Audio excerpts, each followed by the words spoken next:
Okay, attempt number 2.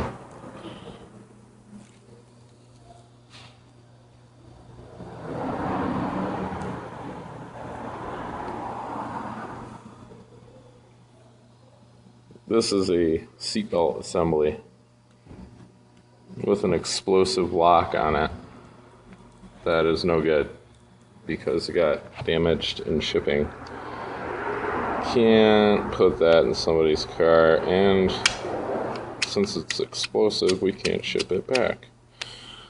So, we got some rigging. Yeah. Okay. Fire in the hole.